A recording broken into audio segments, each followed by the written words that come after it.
while I was in seminary, I was reading the 2 ways that God helps people feel drawn to heaven. There's 2 ways that people go on the path towards following God.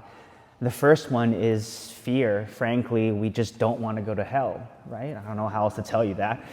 So it's like, I remember reading that, I was like, yeah, I get that. If hell is really what the church says it is, then I don't want to go, right? And then they said the second way is you love God. You're friends with God. And I remember I would read that and I'd be like, okay, well, I want to be a friend of God. And then it was like this, the whole thing that this person was saying was, our life on earth is supposed to be led from not fear, but maybe if we start with fear, to go towards love of God.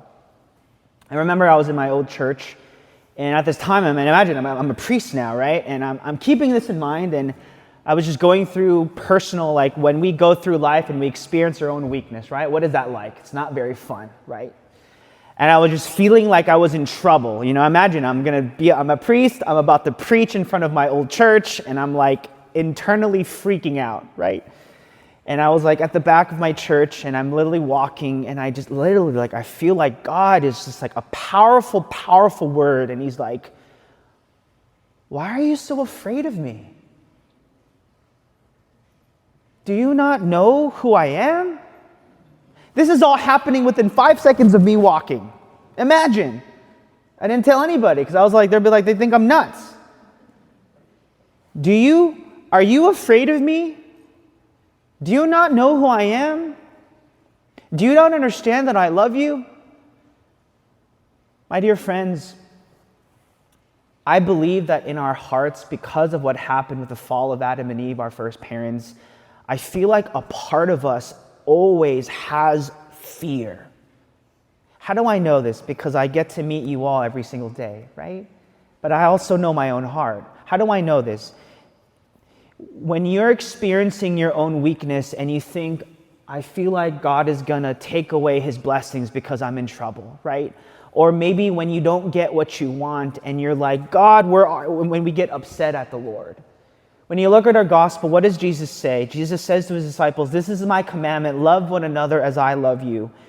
And then this is the key, he says, I no longer call you slaves because a slave does not know what his master is doing. How many of us still live as if we are slaves to God? What do I mean by the word slave? I mean that we do all these things because if we don't do it, what happens? We feel like we're going to, that woman said it, we're going to get punished, right? And guys, don't get me wrong, God is truth, God is goodness, God is love. If we don't follow what happens, it's true. But if we operate in this idea that if we don't do this, then X, Y, and Z, so I better do it because I need to get this, we are operating as slaves, not as friends. And when Jesus looks at the disciples, he says, look, I have called you friends because I have told you everything. Our entire life is a journey of understanding that what does it mean to not fear the Lord, but what does it mean to experience God's love? And so how do we do that? First, pay attention to it. If you go through life and you're like, man, God, I feel like I'm in trouble, then you're operating in a sense of slavery. But if you experience your weakness like we all do, and you say, okay, God, I'm really sorry, and you repent, and you go towards God, trusting that God in his mercy will embrace you, then we are finding freedom from that slavery.